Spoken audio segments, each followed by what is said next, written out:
American Timelines is a member of the Queen City Podcast Network. Find out more at queencitypodcastnetwork.com. So now I'm obsessed with time. Come on, tell me about the time. Had it all in my hand tonight. Had the time of my life. When the words all come down like blues on Tuesdays come down. Throw it all away. What up, time heads? It's your boy Joe. Back with another friend check episode. That's right, I'm still going through my friends on the Facebooks to figure out who the hell are these people. Are we actually friends? Why are we Facebook friends? Who are you?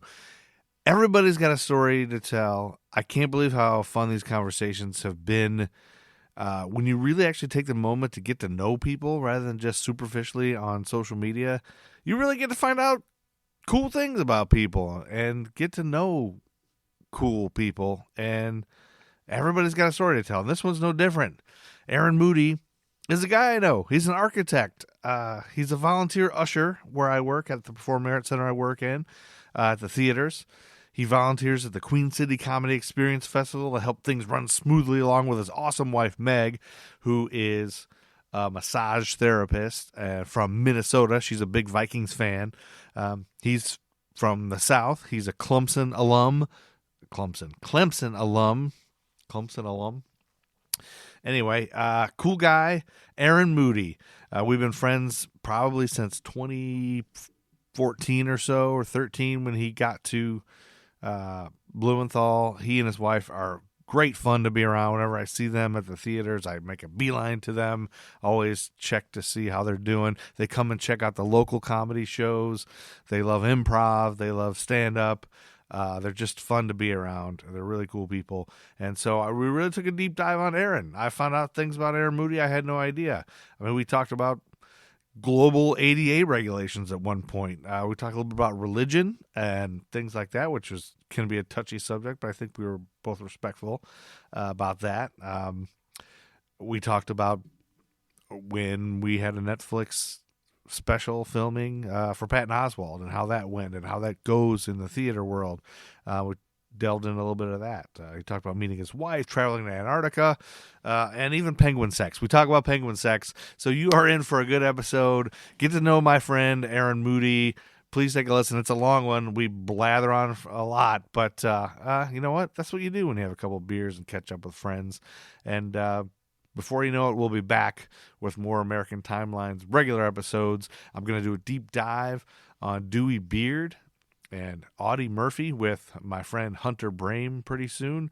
World War II stuff that happened in 1942. So check out that. And then Amy will be back when we finally get to 1943. So thanks for listening. I have a few more of these friend checks in the can working on. So again, thanks for listening, friends and time heads. Enjoy it, and rate, review, and subscribe, and I guess check out DraftKings. Bottom line is just a conversation between three dudes. One's smoking weed, one's drinking beer, and the other one is doing whatever he wants to do. You can do both. Yeah, well, you can do whatever. You can do whatever you want. But I'm not hammered. I just I drank one beer earlier because I'm trying to fix my fence little by little, and it's a wood fence, and there's just some work. So I'm sawing this piece of wood, this 2x4, this old shitty saw. I'm a cheapskate, so I refuse to buy a new saw. I'm using my old dull saw, and I'm old and sore, and everything hurts, and I'm just taking breaks. Also have ADD, so every 5 minutes I'm like, okay, I got to stop, do something else. Oh, back to sawing, and I was I'm gonna have a beer. I'm gonna go pour a beer. You got to have beer while you're working. Anyway, so that's why I had a beer, but this is by Noda, Lil Slurp. I don't know if you've had this. I don't know if you like hazy beers, Aaron. And Steve, I don't think. I haven't had that, but I recognize the label, yeah. It's my favorite right now. It's my favorite beer. Nice. I'll have to try it out. I do like the hazy, juicy stuff. I don't like straight up IPAs. It's too much hops, but the citrus, I find, or the fruit really kind of cuts into it perfect. So Yeah, kind of good mix. I like the hoppy, but I also like the fruity and I love the hazies. Yeah. Those are my all-time favorites. But yeah, so anyway, but as I was saying, anything is open. We can just talk and bullshit and see where it goes and just. But the idea of the podcast, I'll kind of explain as I do, or I have been, is I noticed one day that I use Facebook. I use a lot of social media, not all of them. I don't really understand the more fancier ones. Instagram, I can barely do. Snapchat, I never figured that out. Twitter, I do a little bit, just to watch news or whatever. TikTok, I'm trying to figure out. But Facebook is kind of like, I guess, our generation sort of go to. I say our generation, assuming you're our age, Aaron. Like we're 46, Stephen. Or actually, see, you're 47 now, right? 47. I'm old. Yeah. So we're Gen X, but it seems like we use it a lot. Anyway, one day I was just noticing that, I don't know, I'm not really sure how to approach the friend list thing on Facebook. So I started getting requests from people I don't know. I guess they have a need to want to know me because other comedians are telling them, oh, this guy will book you. Oh, this guy does the Blumenthal shows. Just, friend him on Facebook and but I'm like, Facebook's not for that. It hasn't been anyway. LinkedIn is that, but I'm like, I don't know you. Like, if I don't know you, but now I'm like, is there an obligation to all these comedians? Do I need to add them and then look at their stuff? And if I like them, some people I don't see any of their. I have 1,400 friends now, and I don't know. It's gotten out of control. So my idea is like, I'm going to go through the entire list, and if I can get everybody on, that's fine. Some people won't want to do it. We have Aaron Vasco doesn't want to do it. He's a guy we went to high school with, and he's just like, that's not my thing, brother. I love you, brother, but I don't want to do a podcast. I'm like, okay, that's fine. And then we decided at the end of the conversation, like, does it make sense for us to stay friends, or should we just go our separate ways and pare down this friend list? And because I want to, and it's interesting what happens with the people we've connected to and talked, because once you kind of mess with somebody's Facebook profile, you start seeing their posts again. Like, the algorithms, the algorithm like thinks it's like for some. So if I refresh every single person, what will that break the algorithm, or will somebody go back down to the bottom? Or I don't know. It's like that's part of the reason. And for me, it's interesting to find out from others, like, how do you use social media? Do you only add people you know, or do you even people you know you do not want to add because you want to keep a certain group? Like, some people want to act a certain way on Facebook and say certain things and vent. I don't need everybody seeing this stuff. I don't need my coworkers hearing what I'm saying. I'm always amazed when I see people bitch about work. Like, Brenda at work's a fucking bitch. I'm like, don't you think she can see that? Unless you're really, like, I don't know. So with that said, Aaron, why don't you tell us a little bit about you? Who is Aaron Moody? Well, let's see. I'll start out with the part that the connection you and I have, Joe. So I actually predate you at the Blumenthal by not very long, but just a little bit. Okay. So my wife Meg and I, we started volunteering at the Blumenthal back in, it was like 2013, 2014, the summer of 2014. Okay. And I remember Andy was saying, my brother's going to be moving to Charlotte and going to come work for the Blumenthal. Okay. Well, this is where you have it. You have it a little backwards, because Andy's the one who moved. Oh, sorry, Joe. Yeah, Andy's brother Joe moved. Yep. No, Andy moved. I was the one who was here You're first. Right. Yeah. Oh, see, that's how long it's been. Gotcha. It's been so long. So I was there saying my brother Andy is coming. So Andy moved in 2014. I predate Andy. Yeah. There we Andy. go. So I was there in 2012. I would say you could have, but I feel like I remember you guys starting. No, I did. But yeah. No, you were here before us. It was your brother that I remember when he first came. So that's right. Yeah. That's okay. But, people get us mixed up all the time. Yeah. So I just couldn't remember who had moved here first. Exactly. Yeah. It's been so long at this point, and for me, it's just that he moved here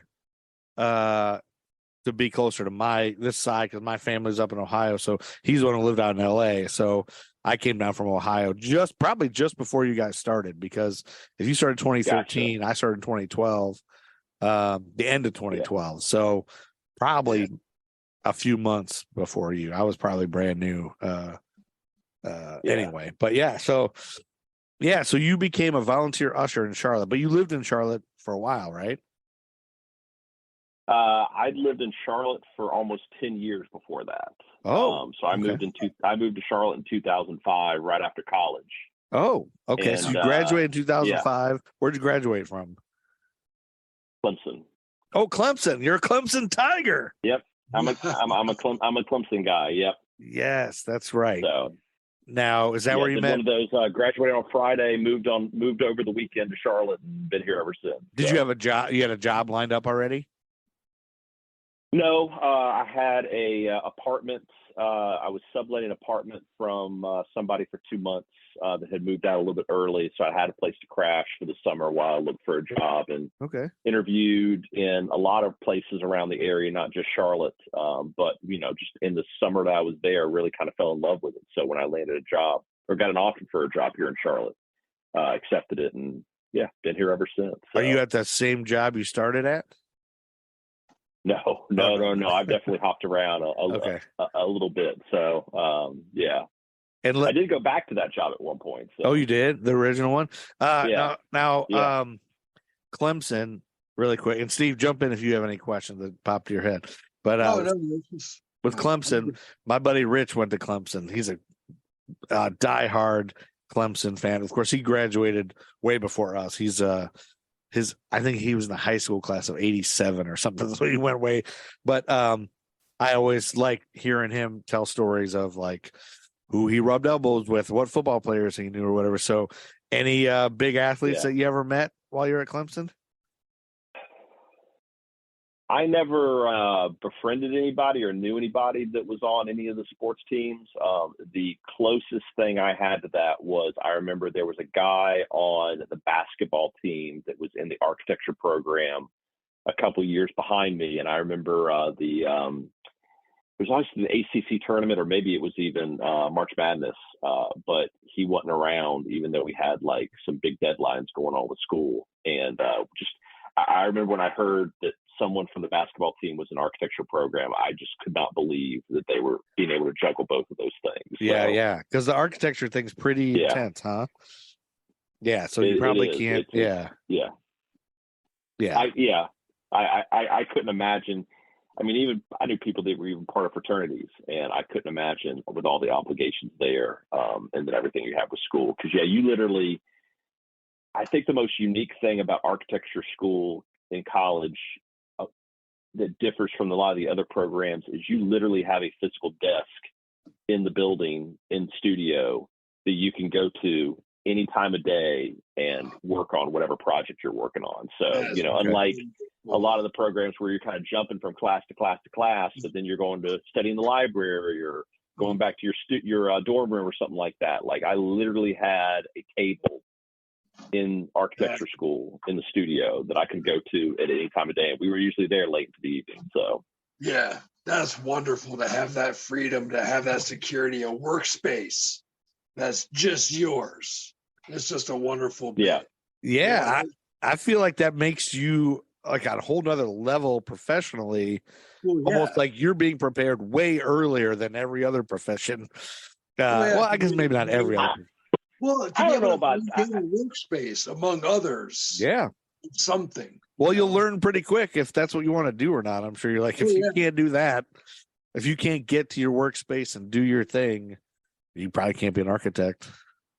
I mean, the demands of the program that necessitated that kind of space sucked, but you're right. It was definitely nice to have this little slice of the world, within school that was kind of yours besides your dorm room. So absolutely. Is the Clemson architecture program known for being one of the top architecture programs, or is it like a rigorous thing, or is it, what's the? I don't know where it ranks nationally. It is a pretty old program. So, it's got a long history. In fact, after I graduated, I ultimately had to go back and do one more year of school to get what I needed in order to ultimately get licensed as an architect. And I went to UNC Charlotte for a year.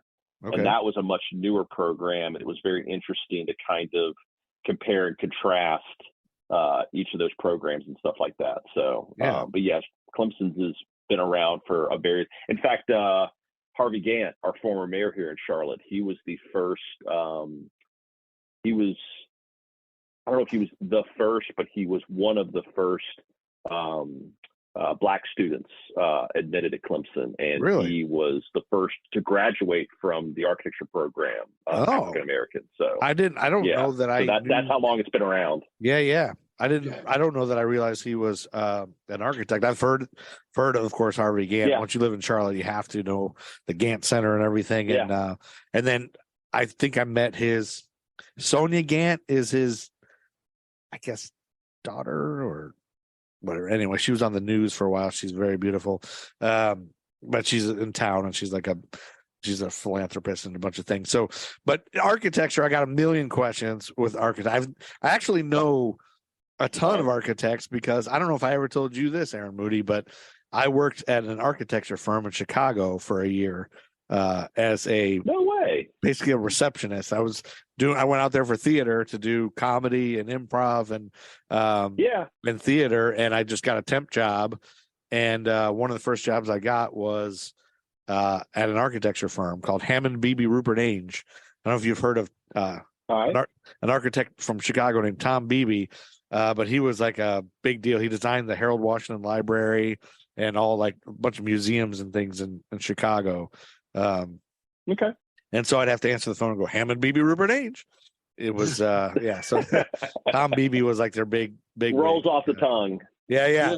And so I met a bunch of architects. There was just me and a bunch of architects, me and the accountant, and then a bunch of architects, and they were all cool. And I went to a couple of parties with them and stuff, but they were intense. Like they were all very, I don't know, very distinct and very cerebral. It seems like they all seemed very intelligent, but very just like focused on architecture. But it was kind of cool. And the one guy, the one partner would go smoke cigarettes in the bathroom stall because it was like right around the time they banned smoking indoors, and so he was always smoking. He always smelled like a cigarette, which is funny. But so I know a bunch. I'm not in touch with a lot of them anymore, but a lot of them now have their own kind of architecture firms. Most of it's still in Chicago, but that was cool. So what? Yeah.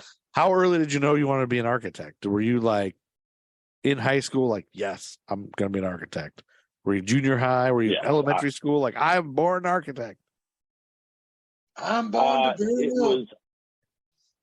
I am one of those weirdos that knew very, very early on what I wanted to do, and even weirder that I actually like because who the fuck knows in middle school? I want to do this. You have no idea. I mean, I didn't know getting out of school what the actual, it's another one of those classic things, the school experience versus the professional experience are very, very different. So I remember being in middle school and gravitating towards that. And again, even at the time, probably still having no idea what that actually meant. But I knew around that time that's what I wanted to do. So yeah, that's cool. So where did you go to school? Like, where did you grow up? Grew up in Charleston. Okay.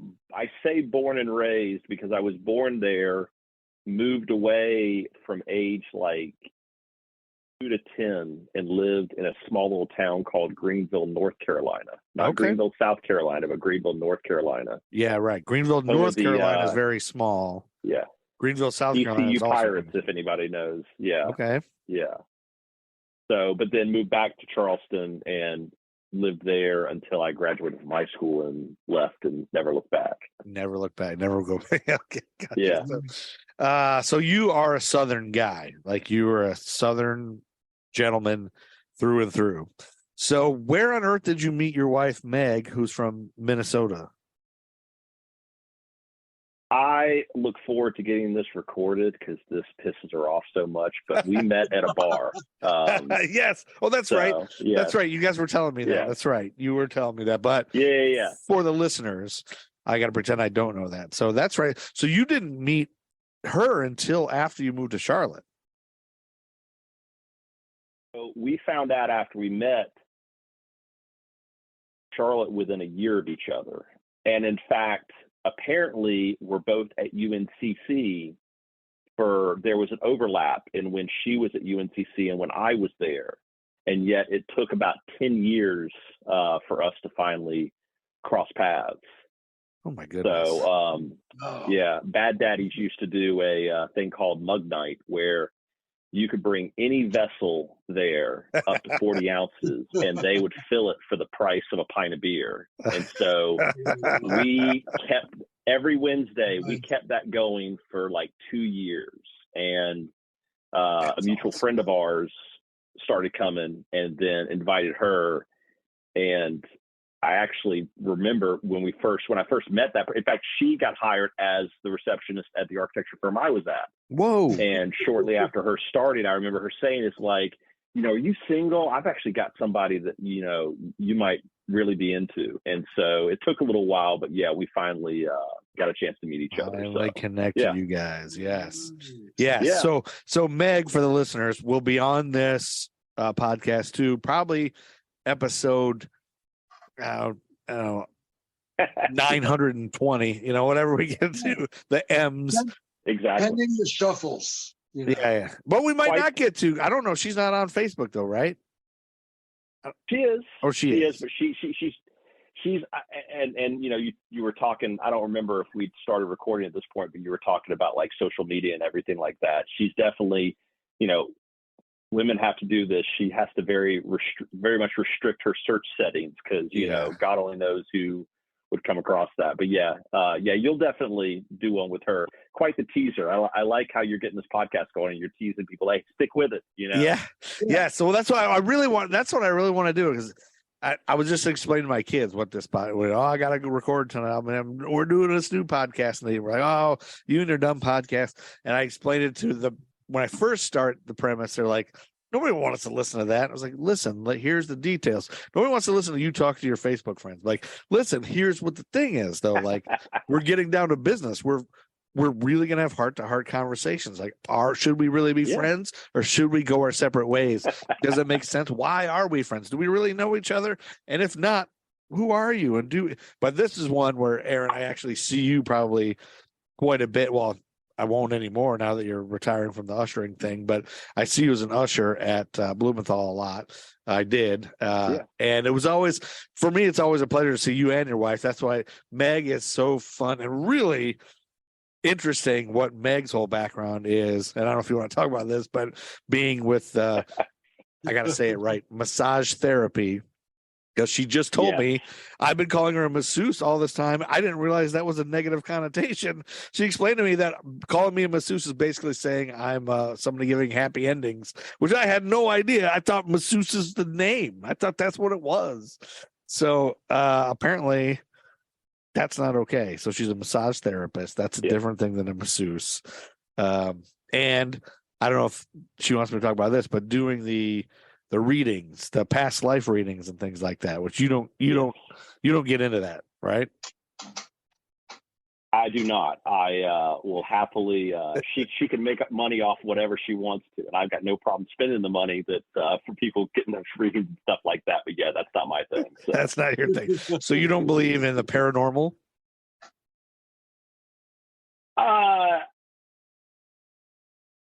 Saying if there wasn't evidence of it that I wouldn't, but it's not something that intrigues me enough to get into it. So okay, you don't even care. So even being in architecture, you've never had any buildings or anything that you've had to go in or check in that felt, oh my God, there's a presence here. There's something.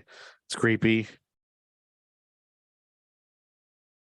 I'm sure I know I've been in some older buildings and maybe had to go down to the basement and, it gives me the creeps and stuff like that, but, never associated that with a spirit. I mean, ironically, I'm agnostic. So like, I'm way more open to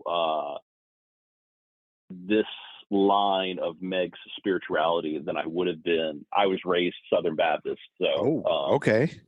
Yeah. Well, now that's Yeah. something. This would be fun to get into if you're good with it. That's why I asked at the top. All right. If there's anything you don't want to talk about, just stop me and say, Sure. okay, too personal. But because I'm also, I guess I've never really thought about what I am, but I always struggle with the difference between agnostic and atheist. So atheist means Sure. you don't believe in God, right? And agnostic means you just don't know, right? Yes. I don't know. I don't really believe in any of it. I personally think most. Yeah, if you, I would actually say, I would say atheist is kind of the opposite end of the same coin. Like, how can you be certain about any of it? So the good thing is I don't have a faith and belief, so don't give a shit enough for to quibble on those. But yeah, exactly. Like, I think atheists would define themselves as, I know for sure that there's not something. I'm like, I don't know. So I know that I don't know. That's how I think how I am. I'm like, I have no fucking clue. I don't claim to be a smart guy. I am a certified dumb guy. How the hell would I know?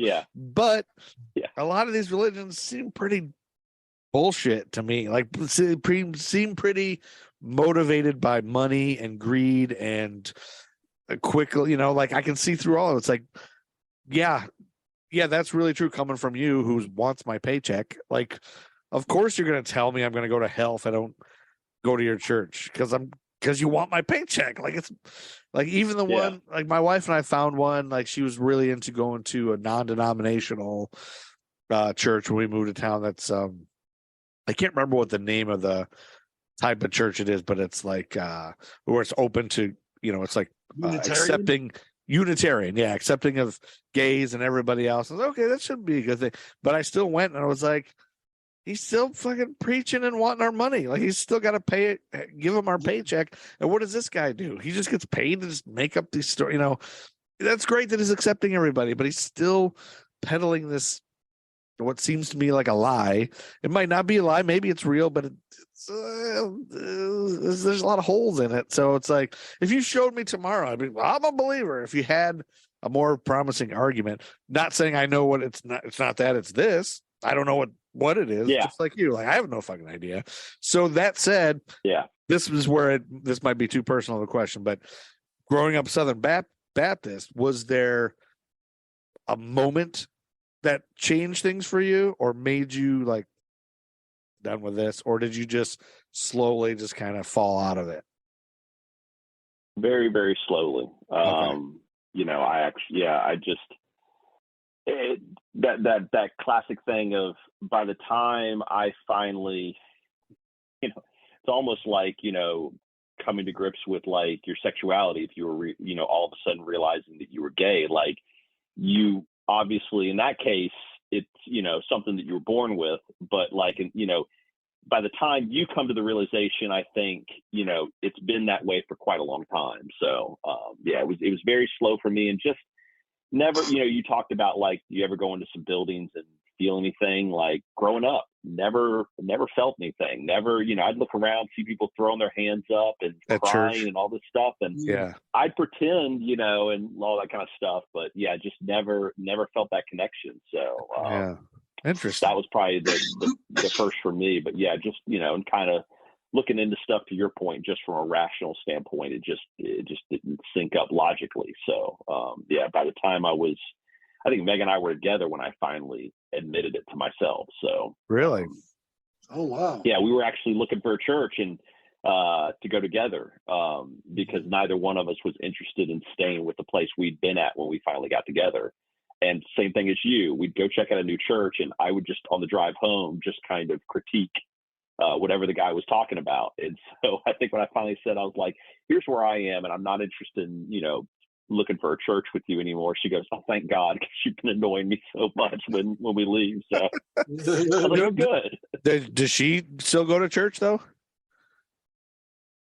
No, she's also the same. She was raised, she was raised Catholic. So again, like, she's very spiritual, Yeah. But yeah, it does not attribute it or associate it with a specific religion. So Yeah, that's cool. Yeah, I think you can do that. I feel like that's rare down here in the South. Like us being in the South, it's like I feel like it's something we all just avoid talking in small town. Like nobody kind of gets into it because it's a like people start wars over this shit. So it's like we all just like I don't say a word. When I came to the South, I was a little nervous. Like, oh God, especially I'm rural. I'm in Waxhaw. Like when I moved to my neighborhood, the only like neighborhood thing that there is a Bible study. And I was just waiting for somebody to be like, hey, you don't go to church. What church do you go to? Why aren't you? Nobody ever asked me what church I go to or anything. So I guess it's like a private thing, but I don't loudly go, God's not real. I don't care. I don't begrudge anyone, anything. Like my dad was in a very bad place when my parents split up, and he was very grumpy and mean and just miserable all the time. And then then he found church. Like he found a church, and then he met his new wife there, and it like changed his life, and he became a different guy. And to me, it's like, that's great. If it helps people, if it helps you, I got nothing against it. Just don't bug me to go. Like he would still bug us to go a little bit. It's like, that's you and you need that and it helps you. That's great.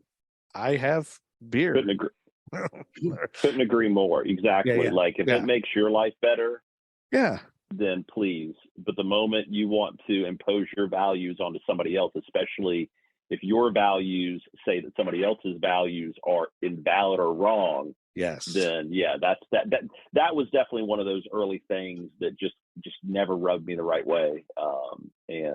You know, when it finally made sense, you know, that was one of the things that clicked for me, that I was like, I just can't reconcile these contradictions. So yeah, that's my big thing, is the judging others, you know. And I mean, I remember that's something I don't think I've ever shared this with anyone. I remember, because my grandparents were Episcopalian, so we would go occasionally, went to Sunday school sometimes, but generally we're a family that went, you know, Easter, Christmas, and that. But my grandparents went all the time, and I remember my grandma, you know, we have to go. Grandma and Grandpa want us to go. Grandma and Grandpa will be happy if we go. We gotta go.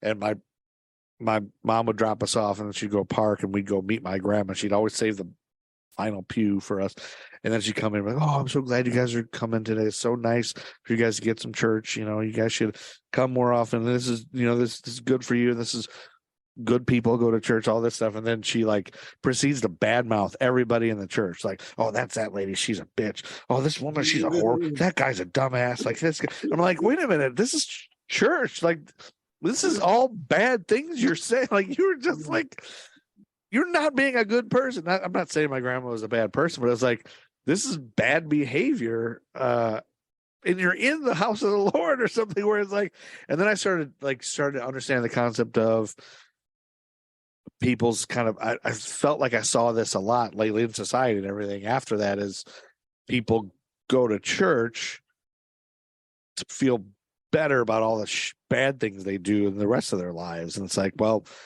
I have a license. I have a get out of jail free card by just going to church. It's like, I can be a fucking asshole on the street and cut you off and flip you off, and go to church and like, now it's okay. You know, it's like, that doesn't seem okay. Some people sing some songs, and I'm good.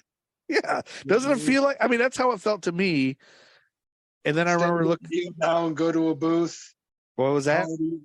Stand up, sit down, go to a booth. We'll call it even. And then the confession. You know, I remember sitting next to my brother, who's 2 years older than me, Andy. Well, you know Andy. You guys both know Andy. So, and he was. I think he might have been either in college or close to high school. I'm 2 years behind him, so he might have been like his freshman year of college, and I was probably a junior in high school. And I remember like actually paying attention to what we're singing and saying in church, because we'd still go for Christmas Eve or whatever.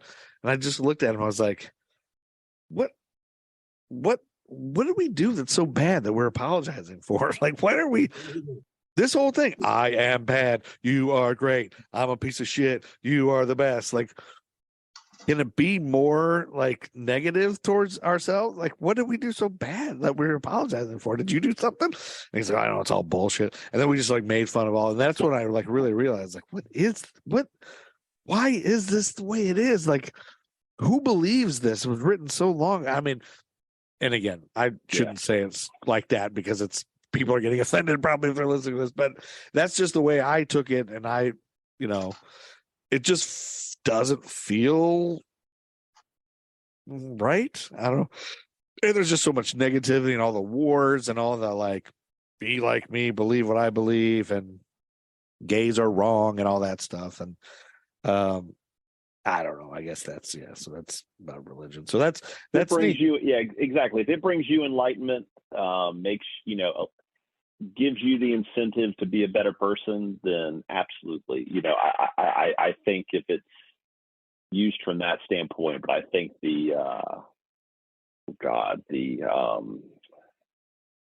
not infallibility, but just basically like, honestly, I feel like I've read up in like the concept of the Bible being not a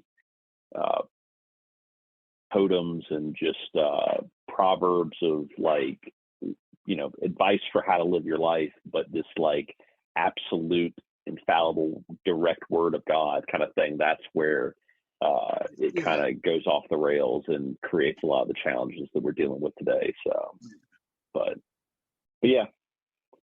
300 translations later, this time we got it right. This time, exactly. We know what the Sky King wants us to believe. The Sky King, I love that. Steve always calls it the Sky King. Believe what your Sky King. Sky Kings, What's the bringing it back to comedy? My favorite bit is Patton Oswalt's bit about Sky Cake. Sky Cake and Sky Baklava, and that's wonderful. Yeah. Did you work that show, the Patton Oswalt special that we did? The one where the warm-up guy broke the stage and we had to like wait around for 45 minutes for him to fix the stage. Yes, I was there for that one. Yeah, he fell through the back of it. That's right. I totally forgot. The guy actually it wasn't. I don't think it was the warm-up guy because it wasn't a lady who opened up. Yeah, it was just the guy that came out and said, all right, folks, like more like the MC than you're right. Not the warm-up act, but just like it was that old man, right? It was an older guy. Remember him? Yeah. Well, if you noticed, that was the go ahead. That was the older show. He came back. We worked the more recent show, and I noticed that he had no ornamentation on stage, no nothing. Like I was like, okay, he clearly learned his lesson. But yeah, so this is funny because go ahead. No, go ahead. I was just going to say, if you look at, and the listeners and Steve, if you look at Patton Oswalt's Netflix special, I'm sure he's had several. I wish I could remember the name of it, but it's the one where he's like in his backyard, and the backdrop is a house, and he's like telling stories of his childhood, and he's like it looks like he's in a yard, it's a house, and the comedians enter from like the screen door to go out on the back patio type of thing, and it's like, it looks like a house. It's kind of cool. That was done at the theater we work at, and we got to work that show, and we got to paper the house. A lot of people we got to move up front, and I have a lot of friends at that show. Actually, our friend Steve Drew, who was on the Gruff and Loud show, you can see him in the audience if you look at that. He was in that, and he's a larger bald guy, so you can't miss him if you look at it. The funny bit is, to me, I really loved when that guy fell through the door, because that guy, everyone else was great to work with, but that guy was a fucking asshole to me. I don't remember the details, but I remember he was just thinking, Jesus, what a dick. I can't remember what he did, but he was an asshole. And then you get that every once in a while, somebody's either in a bad mood or they're just an asshole. It's like, fuck that guy, it ruins the whole show. I love Patton Oswalt, but I hate that fucking guy that works for him. And I don't know if he was I really don't know who he was, but then when he fell through that thing, I was like, good. That's fucking karma for him being a dick. I wish I could remember now you don't remember what it was that somebody did to piss you off. Yeah. I was like, that guy was a dick. But yeah, good that you remember. You don't want to hold on to that for that long. It's good that I don't remember, right? Yeah. What's your opinion on the thing? besides that, the other thing I remember from that show was the fact that Netflix would not allow anybody to bring alcohol into the theater during the show. What's your thought on like the polished production atmosphere that I guess Netflix is trying to create there by like taking it away from, you know, hey, this just happens to be like the last show in my tour that I'm recording for my special, to now like you're going to see a TV show filmed, you know, and it's this very sterile environment. It's funny you ask, because I have a lot of opinions about that. That probably aren't the I'm best. sure way you do. to That's why I asked. Yeah. Put on recording, but I'm gonna, because I don't give a shit. But so yeah, I don't remember that being the case. I'm not saying I don't believe you, but I don't know that I was aware of it. That even goes to solidify my position of like, fuck those guys, because there is a real big disconnect between the Netflix filming, you know, and a venue like ours. Like, I feel like there's this push to want to get it. Like we did Fortune Feimster's filming. We did Dion Cole's Netflix special. We've done Patton Oswalt. And I think they come to Charlotte because we're cheaper than a lot of other places. We're way cheaper than LA. You know, LA, they got all the union, everything. And not that we're not union stagehands, but it's a way different thing. New York, like we're way cheaper. Yeah. But what we're not used to and our patrons aren't used to is just that, a TV taping where, oh, I'm not the priority. I've paid my good money to see a show. I've come to see Patton Oswalt. I should get to have a drink and enjoy the show. Are you saying I don't get to just because it's on Netflix? That's a little shitty. And they really don't care about the patrons because they're always doing 2 shows back to back. It's better, I think, if they do them different nights. But when we did Fortune Feimster's show, it was part of our comedy festival. We had a 7 o'clock and a 9:30, I think. Or a 10 or like 7 o'clock and a 10 o'clock show. And the 10 o'clock show didn't start till midnight because they were, after the first one, they were like, okay, there's a couple lines we got to reshoot and redo and retake. And we're just going to do retakes between shows. And it's like, yeah, but there's another audience waiting outside to come in. Meanwhile, the bars are open. They're getting drunker and drunker and drunker. And they're just taking forever. Yeah. It's like, what is happening? Sorry, we're doing some more reshoots. Okay, we need to move this way.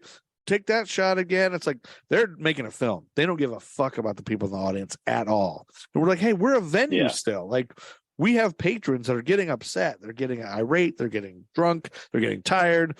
The second show's not going to be any good. What are you doing? You know, and they wouldn't listen. So we got into it with them. Like, our team was yelling at their team. Not a good thing we ever want to do. So they didn't give 2 shits about that audience at all. And so the natural repercussions were that audience came in and they were fucking hammered and they were making noise and they were loud and they were interrupting, and a lot of them were Fortune's family because she's from the area, and she had to finally say, like, Uncle Bill, shut up, I'm trying to finish this joke, you know, like she had to like really do that. Like, it was like, stop. Like, and so I would almost bet money that they didn't get to use the footage from the second shooting because of that, and we had so many complaints and people were upset. It's like, I don't know that I want to do a Netflix special. Like, I don't know if it's worth it. So, I definitely told people after working that show, I was like, I would never be a patron for a next Netflix film comedy special filming. Yeah. Is it worth seeing your face in the audience? You know, like, oh, you can see me if you watch that. Look at me. I'm in the audience.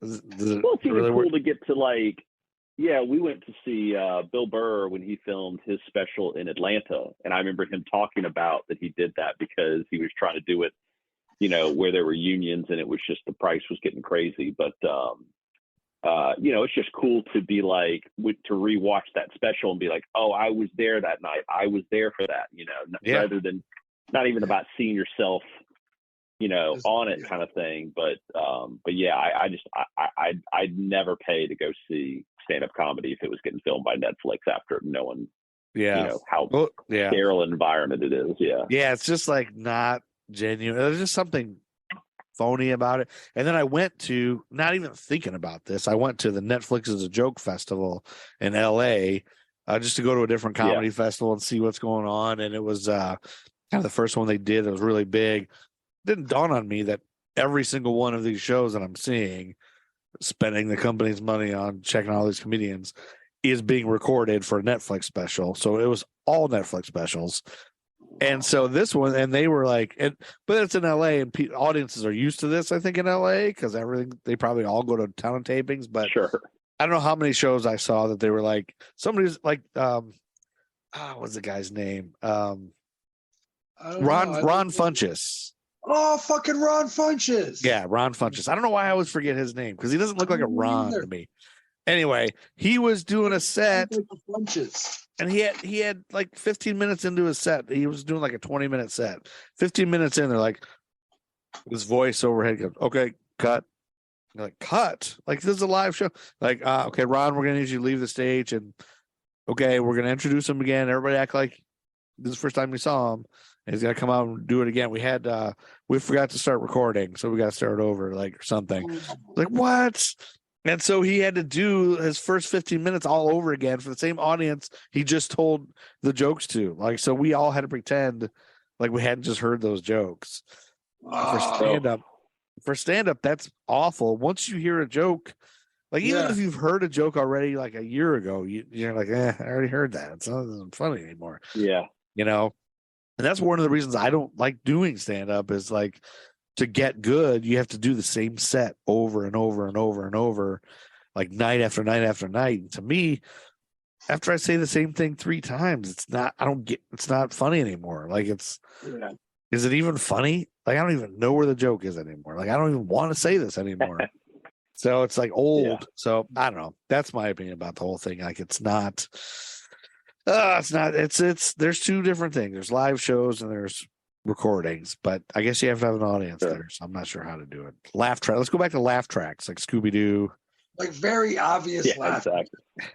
Yeah. But not misplaced, like in Sports Night. You know? Yeah, right. The wait is over.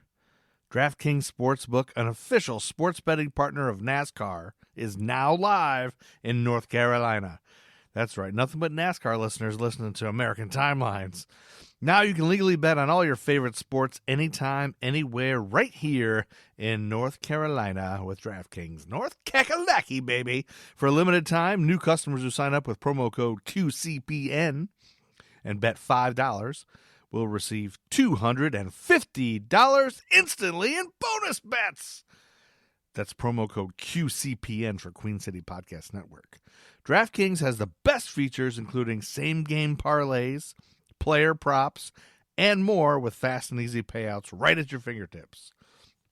I actually made my first bet already on Gonzaga. I bet everything on Gonzaga. There was a whole bunch of parlays about I took the over, I took them to win, I take all this other stuff. So I'm excited to try it. And it was a free bet. I didn't put any money into this bet. Well, I deposited money, but then they gave me a free bet, so I'm using it. Very excited.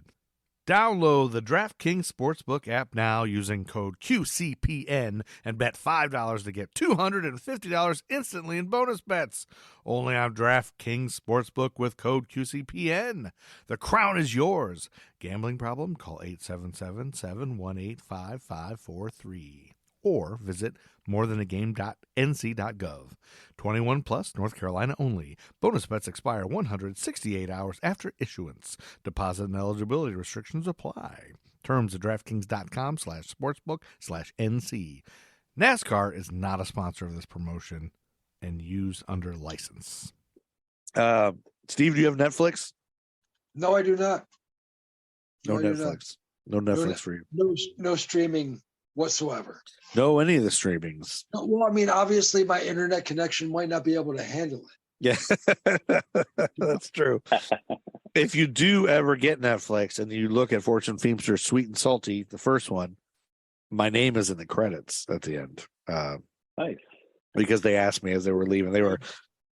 We're not leaving, like, we're not parting on good terms. We weren't happy with each other, my team and their team, but they were like, do you want any names in the credits?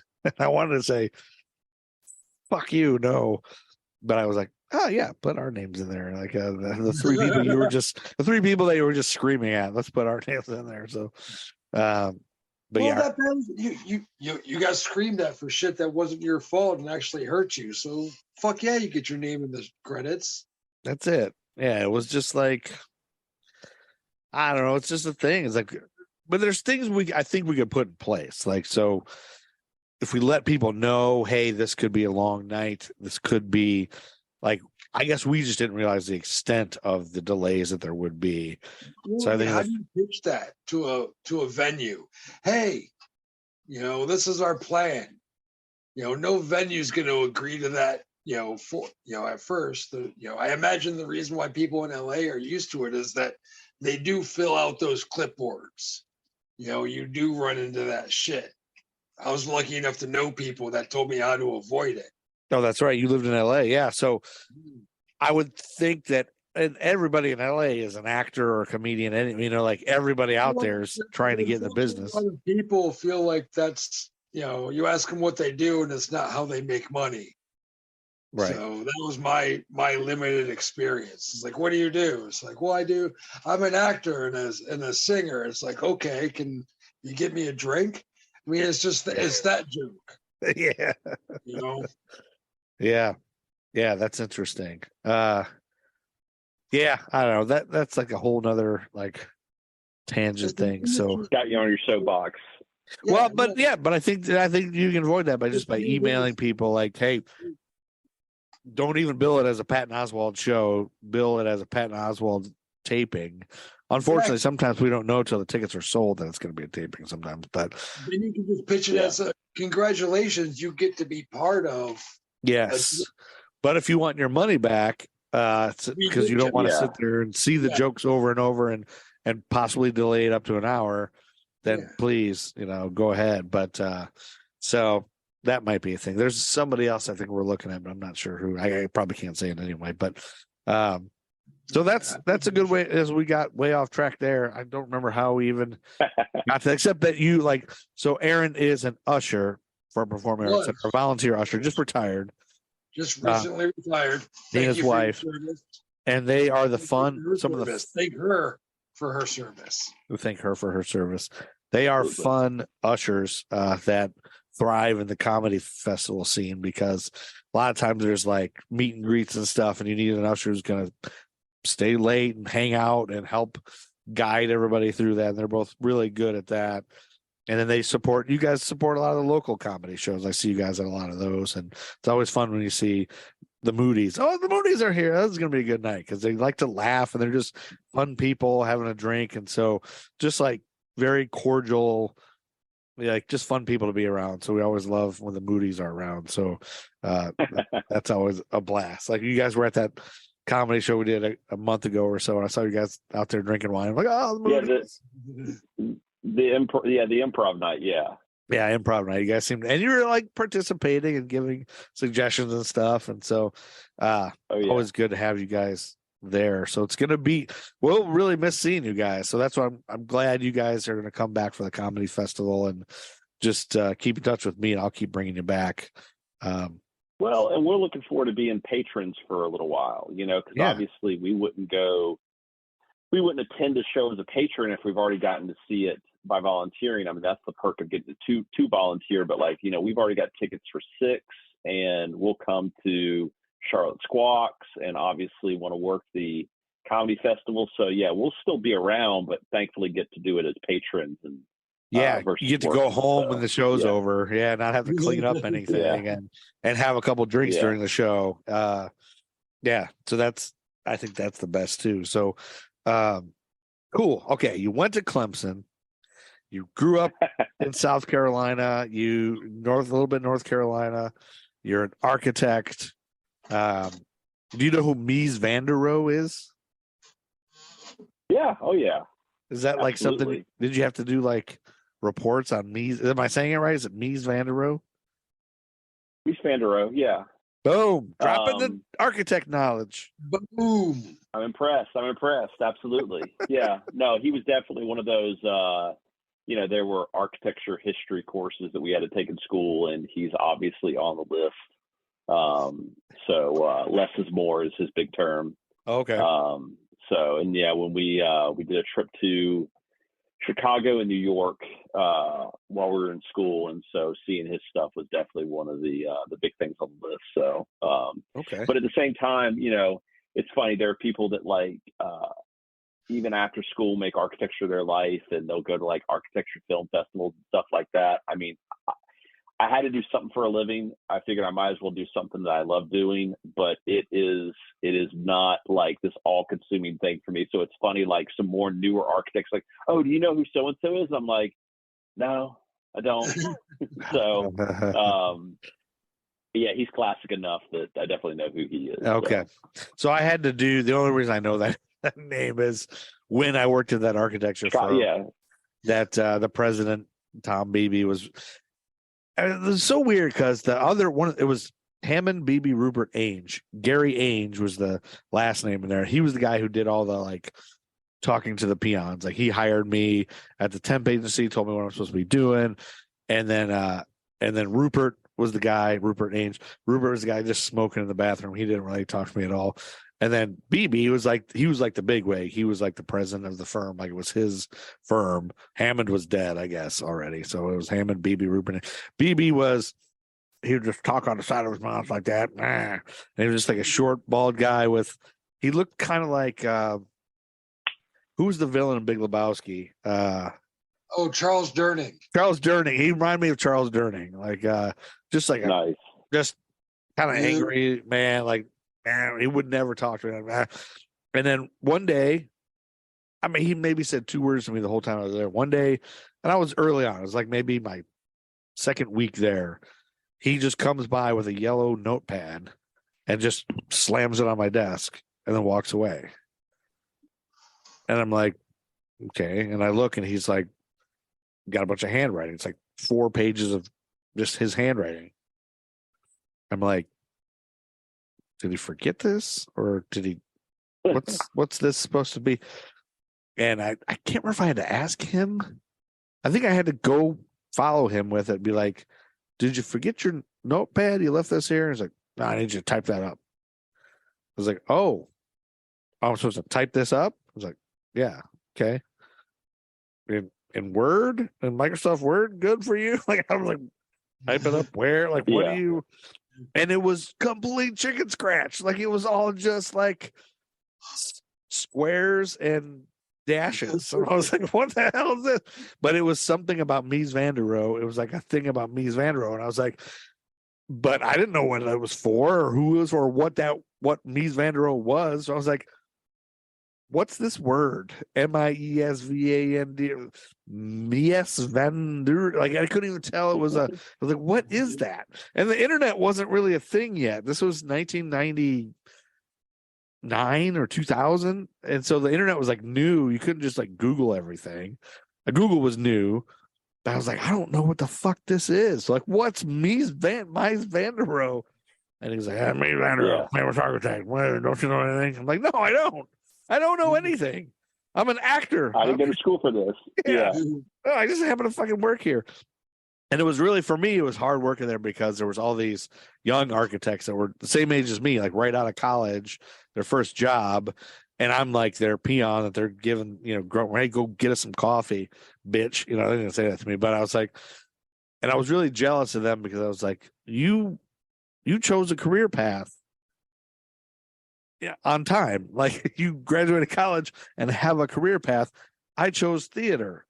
What the fuck am I doing? So us theater people are your servants, so, and I was like jealous of these people that were, I don't know about it, like doing what they meant to do and have a career that they're starting it, but so are you, right? Like you're doing what you want to do and what you feel like you were meant to do. Yeah. But what I wanted to do, I had to do after my day job. So they were doing their, you know what I mean? That was the difference. Like their career is their day job. They can do whatever they want at night. I had to go to their day job, do their grunt work, and then try my day job at night, trying to get whatever. Gotcha. Your day jobs for free. No, I get that. Until someone paid you to do your day job. Yeah. I do my day job for free until I'm good enough at it or I know somebody. But so that was my big thing. And then I got really upset because they would come in on Fridays and be like, fuck, thank God it's Friday. Thank God this week's over. And I'd be like, you're an architect. Like, you should love this. Like, this is your career. You chose this. Like, this would be like if I was an actor, like if I was getting paid to be an actor, I wouldn't be like, thank God it's Friday. I want to get out of here. But then later I realized Yeah, I do. I mean, now that I'm in performing arts, I still like, oh, I can't wait to not have to do what other people tell me to do.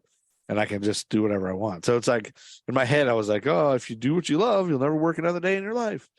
And I was mad at them for being mad about Fridays, but yeah, that's my Mies Van der Rohe story. It's like, Nice. fucking type this up. And then the accountant I worked with there grew up with Horatio Sands. I don't know if you remember him from Saturday Night Live. Yeah. I was trying Yeah. to think of what architect is that, but then I'm glad you made it that. Yeah. Yeah, he was the accountant, and he was friends with Horatio Sands, the SNL guy. So Nice. that's cool. Architecture, yes, I love architects. So our buddy Nate Hurley. Have you ever heard of SSOE in Toledo? I think that's the name of it. I don't know what it stands for. It's some architecture firm in Toledo. I think that's where Nate works. Steve, Okay. he's a buddy of ours. Okay. I don't know. I just assume you guys all know each other and have some kind of secret Exactly. handshake. Conferences and So now let's actually talk about architecture. Like, what do you design and specialize in? And I know you did our office, didn't you? Yeah, I did the upfit of the admin space. Yeah. I have gotten the chance over the course of my career to get to do a pretty wide range of stuff. I've done healthcare. I've done office space. Done higher education, so stuff on college campuses, things like that. I've done some more off the wall stuff, like a bio research facility in Singapore one time. So got to do a lot of really interesting stuff. But where I'm at right now, working for a firm that does a lot of multifamily, hospitality, senior living. So all that stuff that kind of would fall under that larger apartment umbrella. When I say multifamily, most people probably listening are going to only, not know that term, but, apartments, condos, things like that. So, Got you. But obviously that expertise, working on hotels and things like that, obviously is very applicable to that. So, Okay. Student housing. hotels, campuses, being able to meld living spaces and common spaces. Worked on one project one time that was both, this was all one project. It was the addition to a student union. It was a new student housing tower, and it was the renovation of an existing residential tower, dorm room tower, and then also a classroom building, all within this one little piece of App State's campus. So to your very point, Gruff, kind of melding all that stuff together. So Exactly. And then with the Singapore job, you have the background of what's needed for a medical facility for the senior living, which is wonderful. Yeah, the healthcare work that I've gotten to do, because exactly, senior living is basically a meld of healthcare and multifamily. So absolutely, that past experience has definitely helped inform what I'm working on now. So definitely. Dude, and the rehabbing the old areas.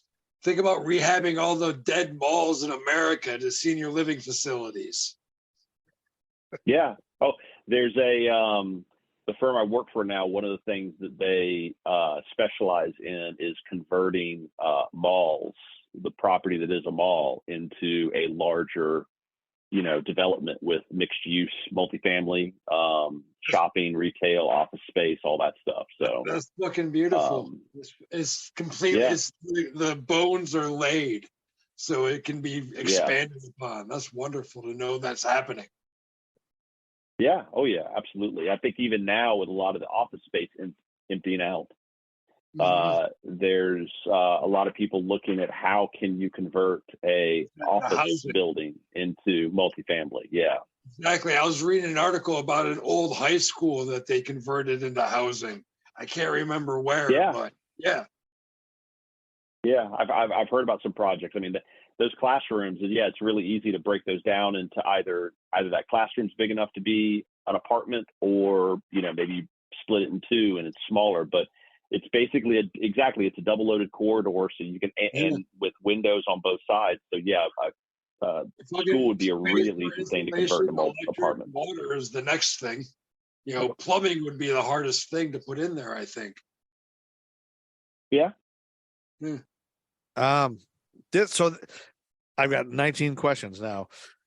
Go for it. But I guess with this new thing of office space being sort of a thing of the past, I mean, maybe not. There's this argument of, no, it's coming back and we need more offices. No, more offices. We don't need. Reconception.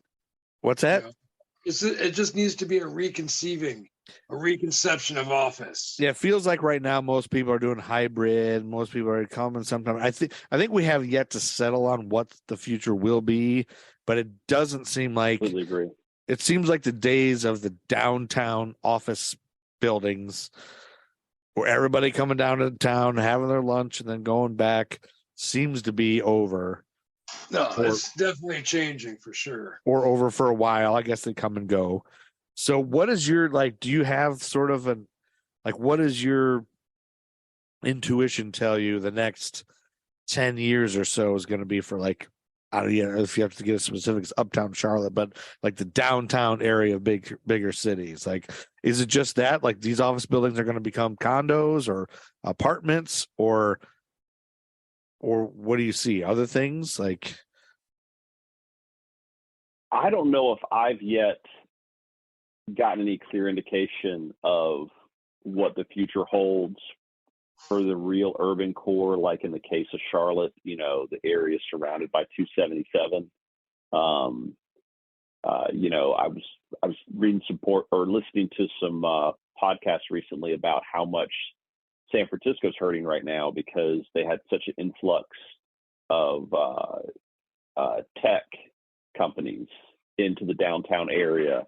And, all the infrastructure needed to support that with restaurants and places to live and things like that. And then during the pandemic, they all moved out and aren't coming back. And that's what breaks my heart about Uptown is I actually worked in Uptown before the pandemic and during the pandemic. Now the office that I'm at now, we're in South End.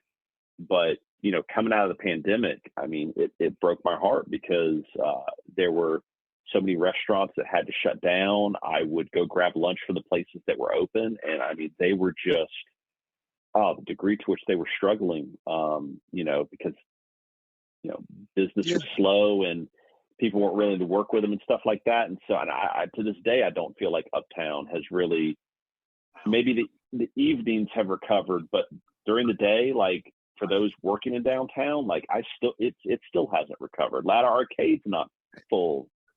Full force yet. It's really unfortunate. So I don't know. I mean, because the challenge with office space converting it into multifamily is, again, a school's really easy because apartments need a certain depth. It gets too deep, and then now bedrooms have to not have windows and stuff like that. So the footprint of an office building and the footprint of an apartment are very, very different. And so there's a lot of challenges with how you optimize that and make it efficient enough to make it financially viable to do that conversion. Gotcha. A lot of times I feel like they would almost rather it be a big enough building that they could punch a hole in the middle of it. Yeah. And then have units that look into that interior courtyard and then units that look out. Okay. Yeah. So that way you can put windows on the inside. That's interesting. Exactly. Patio theme. That's a lot of Europe. That's a lot of the original early living spaces.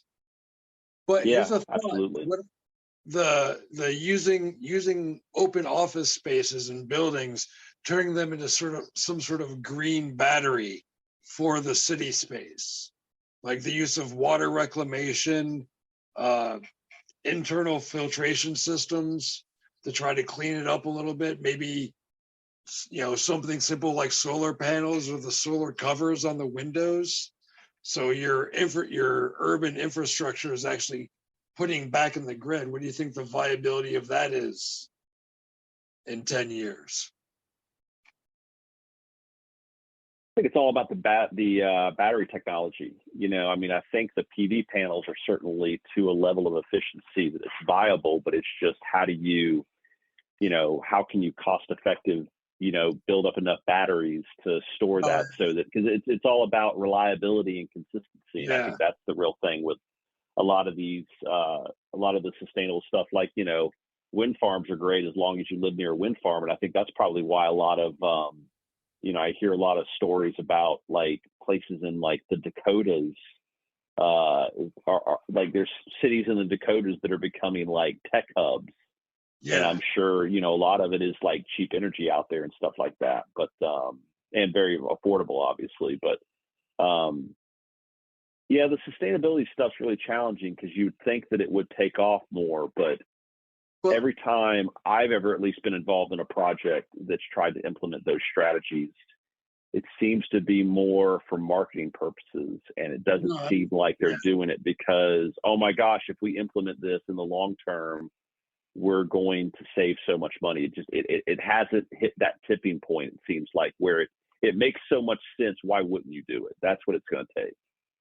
So I think we're headed there, but the point, what that time horizon is, 5, 10, 20 years. Yeah, just chugging along until I feel like technology. I feel like technology advances so much. Like, we might think it's 20 years off, but 5 years from now, someone might have a breakthrough that changes everything. So. Well, yeah, and by then our evil overlords, our alien overlords will have taken over. So now that exactly, we don't have to fight the robot overlords. I think that's what I'm hoping for. Yeah, the AI any potential illusion will have to they'll come down, and then that's when we'll know AI has existed because they'll stand up and go, whoa, whoa, whoa. These are my monkeys. You go find your own. That's right. The AI Roombas will be in charge soon. Okay. One more question. I mean, we can wrap. If you're getting tired, just give me a signal. You're like, hey, this is enough. But Singapore, you spent time in Singapore. Yeah, dude, more of that. I got to work on a project in Singapore. I was early enough on my career. I wasn't getting to go out there for those meetings in person. So I worked on the project, but I did not get to go out there. Oh, you didn't get to go to Singapore? I was just going to ask, on a particular project, how long are you? You're just a grunt then? Yep. Did you I worked on a project in Singapore and Saudi Arabia, but both of those, I was just the grunt kind of doing the work back here in the States. And there were people getting paid more than me that were getting to go out there and actually rub elbows and see the project in person. So is there any cool places you've gotten to go and rub elbows? Not professionally. A lot of the work I've done has been local here to, Mecklenburg County and North Carolina at large. I haven't expanded my reach stuff that I'm working on projects across the country or even across the ocean kind of thing. Yeah, it's. Have you gotten to rub anything? It's challenging working. Yeah, say that again, Steve. No, have you rubbed anything with anyone anywhere? It doesn't have to be elbows. It doesn't have to be. I haven't had to do any of that to advance my career. Thankfully, it hasn't come to that yet. No rubbing. Well, it could just be for fun. Yeah, you could just rub things for fun. Yeah, it could be fun to rub things. Yeah. So Singapore. Me too. I don't think so. Yeah, not anymore. Yeah, we can't rub anything. So with Singapore, so what did you work on? Did I miss that you worked on was it a hospital in Singapore? No, it's like bio research kind of stuff. So It was basically like a science and technology facility where we're designing a facility with a bunch of clean rooms that they could do any number of things in. So, exactly what each space was. It's more, you have these like office buildings where any random business could come in and do this. You've got medical office buildings with the same thing, these general practitioners that you go in to see your regular physician, specific specialties, things like that. But then a building like this, they basically got a bunch of clean room facilities where, everything from microchips to probably, studying different bacteria and medicines and things like that. So, okay. So I assume creating and architecting, designing a building in Singapore, probably a lot of different regulations than Canada or the US or something, right? So do you have to familiarize yourself with all that, or is it all the same? The exact opposite almost. That's what's I think everybody thinks they want to work on projects in other countries, but like in a case like Singapore, a lot of international work that you do, you only take the drawings about halfway to where you would if you were doing it here in the States. And then you basically hand it off to the contractor, and the contractor kind of takes those drawings and builds off that with their expertise. Okay. So that's interesting. The requirements, stairwells that you use to get out of the building if it's on fire, things like that. Yeah. ADA accessibility for like handicapped people, things like that. There's far less pretty much anywhere outside the United States. So Europe might be the next closest, but yeah. Okay. If you're working on something in South America or in Asia, there's just not a lot of that. You're not worried about all that stuff. So I'm not required to comply with that. It's not that I'm not worried about it. Screw the handicap in other countries is what you're saying. No, you're not saying that at all. I'm joking. So am I right to assume that like any job, a job in Singapore and anything, the way it works is basically generally most times, is it just that people put out a call for bids and any firm in the world can put in bids, or do you guys have a specialization that you're requested? Like, did the Singapore job find you and ask you to put in a bid, or is it just like you guys are looking for anybody that wants me to put in a bid? Like, I don't know if you can tell me that exactly, if that's too broad of a question. Yeah, that particular one was, again, earlier on in my career where I wasn't really getting involved in the front end stuff right there. But from the other projects that I've worked on internationally,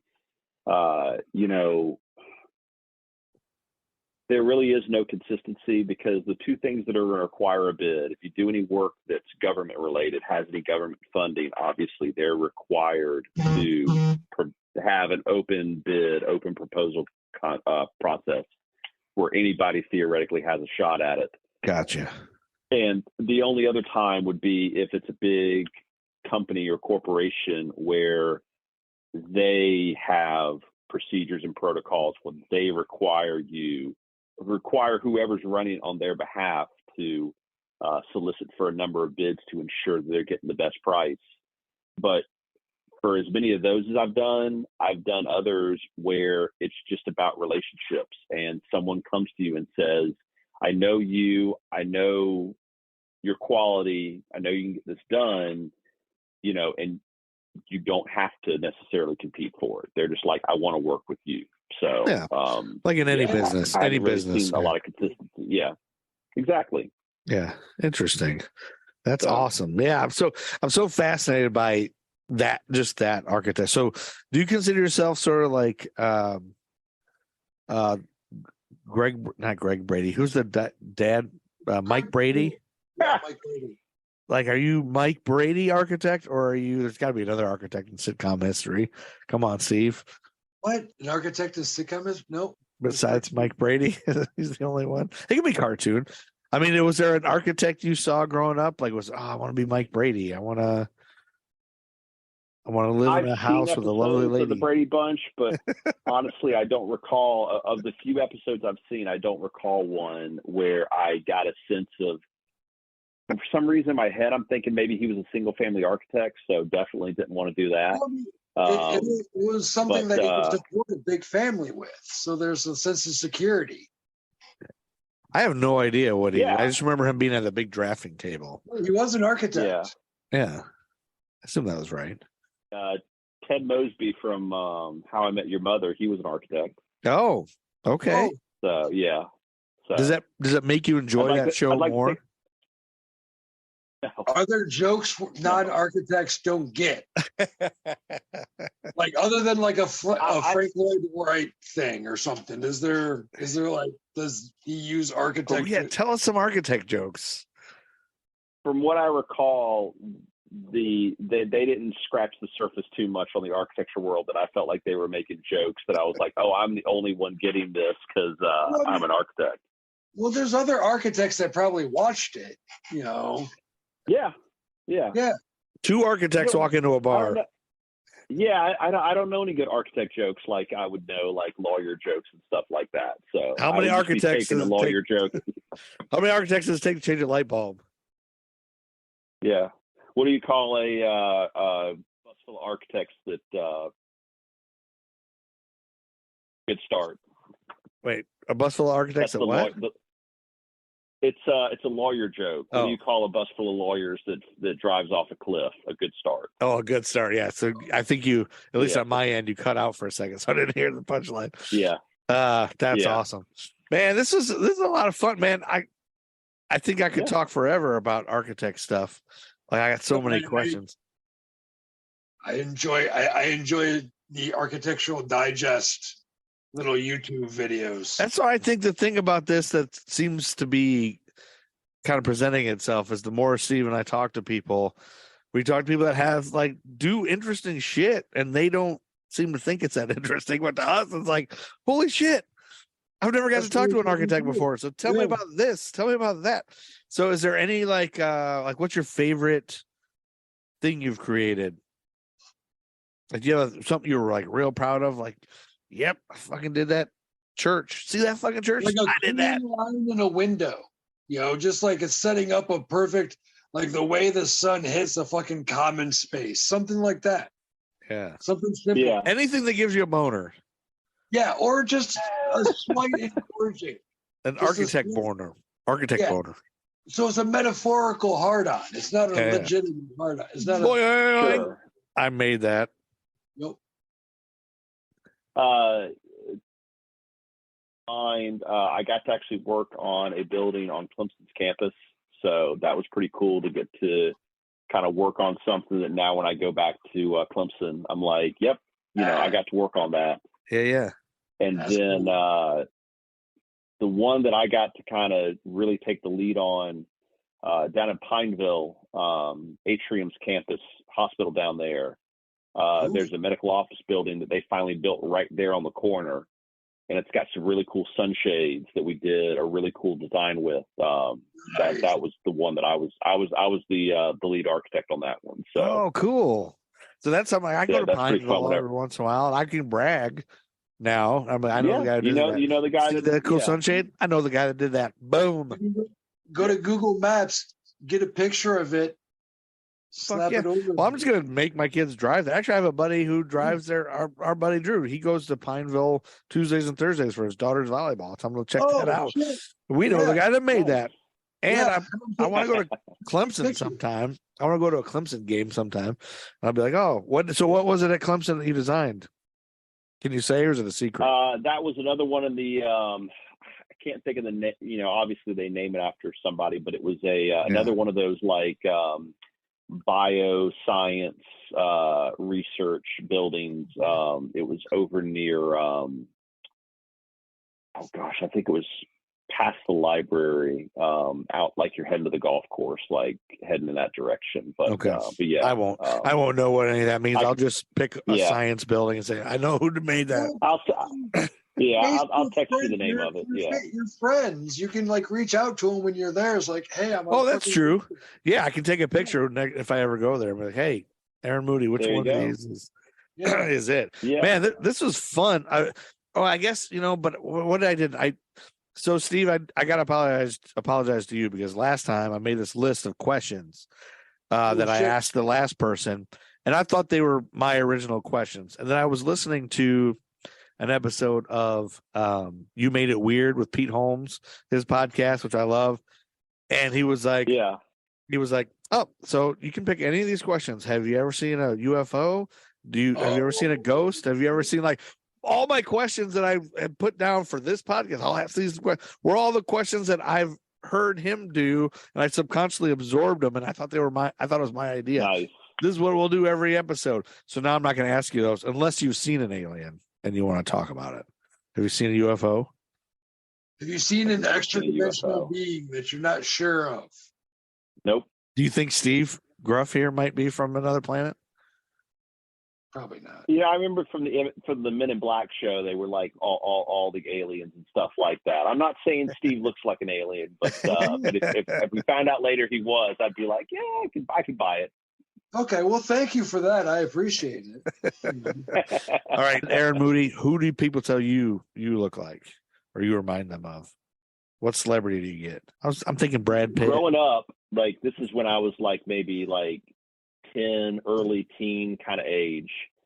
Me and Prince William, apparently, like if you had a picture of us side by side, like we looked almost exactly the same. So I see a Prince we both William. lost our hair, so yeah. Now that you mentioned that, I see that a little bit. Holy shit! You're the Southern Prince William. I liked it better when he. Yeah, I liked it better when he was a young kid, not now when like the centuries of incest are really starting to kind of like come in and stuff like that. But yeah, you're just like a cleaner version. Well, I mean, he could take a page out of your book with the clean shaven head. Like the second I'm completely bald, that's what I'm doing too. Like that's my plan. It's like once I'm starting to get. I didn't even wait for that. My dad went bald and he finally shaved it. He had the horseshoe thing going on and he finally shaved it. But the moment it started thinning out for me, I got rid of it. So yeah, that's smart. Swore that was going to be the case. Yeah, me too. That's what I said. If I get that horseshoe, which I'm getting there, I still have enough on top, but I'm starting to get the little bald spot. Once I get it looks like a horseshoe. What do? Do you bick it? Do you like straight razor? Do you have one of those? No, the beard trimmer I use here, I basically take the guard off and I just kind of run it over here and over the whole thing. So I don't even straight razor it. Yeah, so. For you listeners, Aaron Moody has a beautiful bald, like nice looking Bruce Willis style, but with a nice thin beard that's like probably reddish. Like is your hair reddish, blondish? Very, very trimmed. Very trimmed beard. Yeah.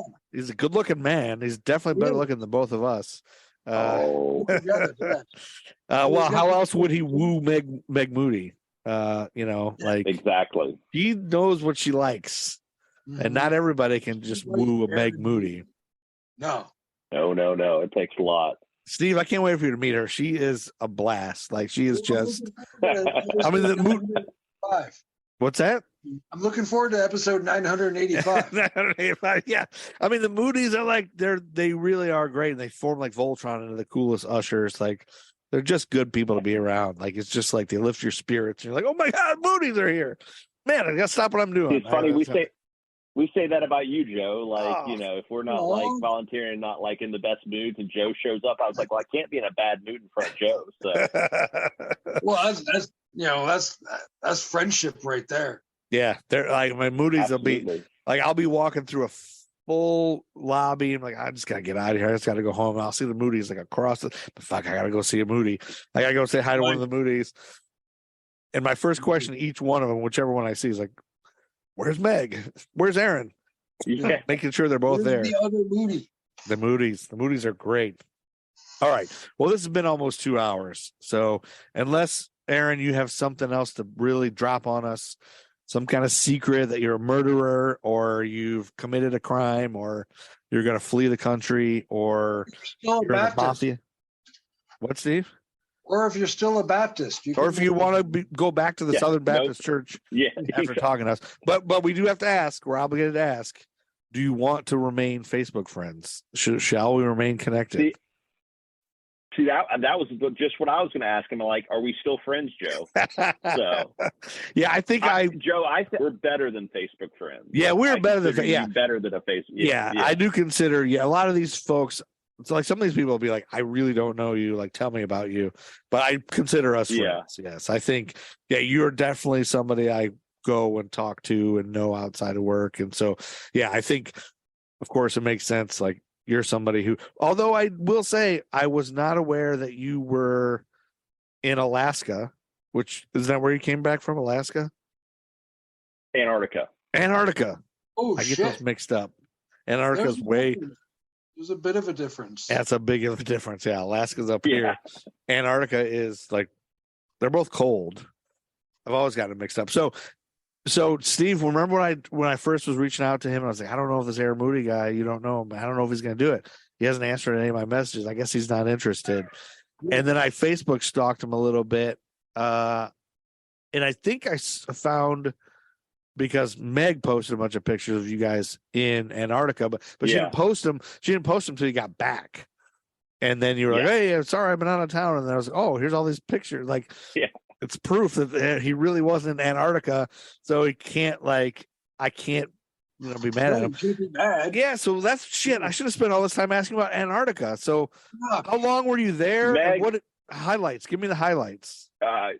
I'll tease it, but I assure you'll want to hear it from that's another tease for episode 938. But yeah, it was definitely adventure-wise one of the craziest trips we've ever been on. Traveling is a big passion of ours, so we've been all over the place. But the boat trip was like 10 days. So it was 2.5 days to get down there. We were on continent for 5 days and then 2.5 days to get back.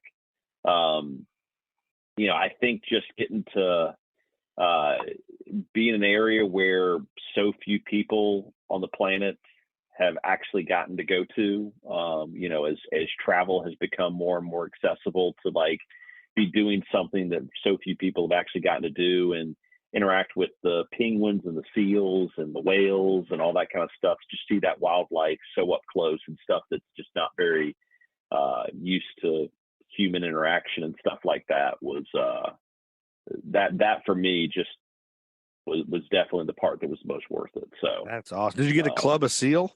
Yeah. Nice. Did you get to use the penguin to club a seal? I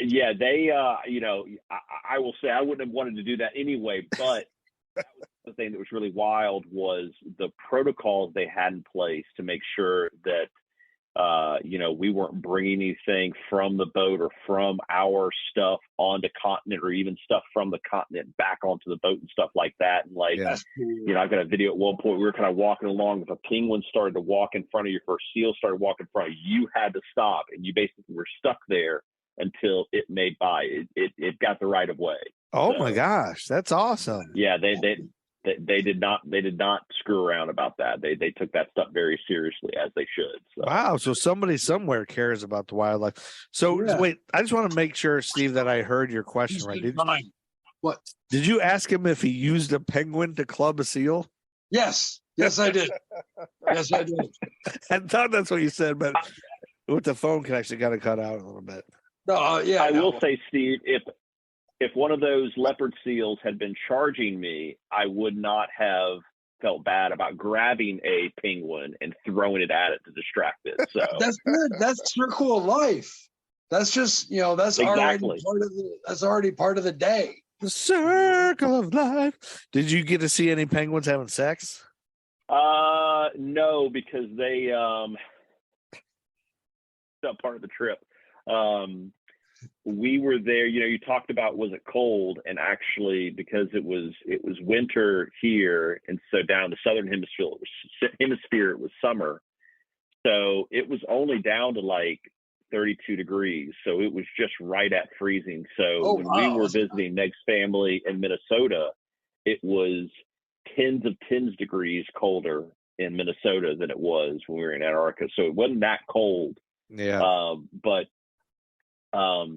it apparently had been a particularly cold winter. And so the penguins, the first batch of baby penguins that got hatched or it was still too cold. And so a lot of them died off. And so this next batch, unfortunately, or maybe it was that's right, because they're coming out of summer. So the penguins, the babies that we saw there, they hatched too late in the season. And so unfortunately winter was going to wind up setting in before they got done with the molting process, where they basically waterproof their coat and stuff like that.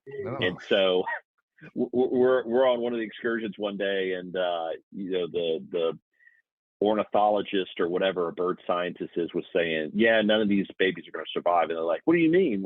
Certainly some of them will. He's like, no, every one of these baby penguins is going to die. They're not going to be ready when the winter sets in. They're all going to die of exposure. So and they can't intervene and do something to save them, spray a clear coat on them. What'd you say? Circle of life, man. It's natural selection. maybe some donor will come up with some money and they can smuggle them off to some zoo somewhere. You know, That's it. They should only put in zoos animals who aren't going to make it out in the wild. There you go. We just solved all of. I always hate going to zoos. I'm like, they should be free, but no. If they were going to die anyway, put them in a goddamn zoo. Yeah. And then explain to the parent penguin that they're going to die, bro. I guess you can't do that. Yeah. Wow. Stuff I would have never thought we would talk about. Penguins, architecture in Singapore, Patton Oswalt's Netflix special. What episode? Yeah. This has been good. Yeah, this is great. Yeah, man. Now I want you and Steve Gruff here to have a falling out. So go ahead and start talking shit to each other. No, I'm just kidding. So I was to say, so what? We stay friends, but then somehow Steve and I have to become bitter enemies. That could be a new social media enemy book, and then you just like only. I can only be friends with people I'm enemies with. Yeah. You connect with them as enemies. I hate your guts. I hope you die. I'm only on here to like laugh at your death. So I know the moment your relatives are sad about your passing. Yeah. That's the only reason I'm here for. I'm here for the tears of your loved ones. But now that you guys have interacted, you guys are free to become Facebook friends now, if you're interested. In that. But you don't have to. No pressure. If he if Steve comes off to you as like sort of man, he looks like a man who is unclean. That's okay. You wouldn't be the first. You're allowed that opinion. That's fine. Well, Aaron, this is the time to tell you that Steve does have a hole in his penis from a Prince Albert that he used to have. Yeah. Now's the time to share that with you. You still want to be right before we cut off. I thought I was going to make it through a podcast without talking about my Prince Albert, but Are you sure you want to be friends with this guy? Are you going to sign off every episode this way? Maybe this might be the thing. Sometimes it's the first thing he says. No, sometimes it's just in the middle, like he'll interrupt someone to bring it up. This is my Prince Albert having friend. Yeah. Steve. Yeah, that's it. So what are you going to go do now when we sign off, Aaron Moody? What are you immediately going to do? Bathroom first or? Dude, I'm gonna crash, man. I'm You're an early riser. 10 o'clock is usually getting close. Yeah, it's usually close to my bedtime. So yeah, I might go grab an evening beer and then call it a night. Okay. I missed the memo with you guys. I'm sorry. I should have told you that before. No, it's my fault. I should have asked. Yep, I should have come prepared. Well, no, do you want to put on your pajamas in front of us real quick? Like while we Yeah. some time? Steve usually at the end of each podcast he gets completely nude. It's something to cement the hatred.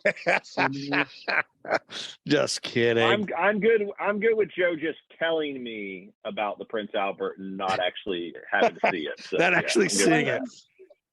I will say when he first got it, we were in a bar in Chicago at a pub crawl, and I asked him to get it out, and he did. He got it out at the bar, and I was like, "Oh, geez, I didn't really think you would." I was like, "I don't give a fuck," because that's when I was gonna say that's when I knew he didn't give a fuck. But I've known this guy since second grade, so I stopped giving a fuck like fourth. So, not necessarily apathy. Just general acceptance. That guy knows me pretty good. Anyway, this has been great fun. Thank you for doing this, Aaron Moody. You have been the third Aaron and the first Moody on this podcast that will someday come out when I get around to editing them all and figure out how to do it. But I can't wait to listen to this in February of 2024 when I finally get to it. But I will let you know when it's out. And thank you for doing this. This was fun. I learned a lot about Aaron Moody. No, it's been really cool meeting you, man. Thank you. You're not upset with us at all? Yeah, you too. What's that? You're not upset with us at all? Not at all, man. This has been a great conversation. This was fun, right? I think this is fun to do. Yeah, I'm having fun. Yeah, This is my first podcast. I've listened to plenty, but I've never recorded one. So Oh, sweet. Well, I'm glad thanks for being so gentle. We've popped your podcast, Jerry. Yeah. Without even knowing we were doing it. We popped it, and now Gruff's going to swallow it. Wait, that sounds dirty. So tasty. And one other thing I like to do is end the recording abruptly in the middle of a sentence without saying goodbye.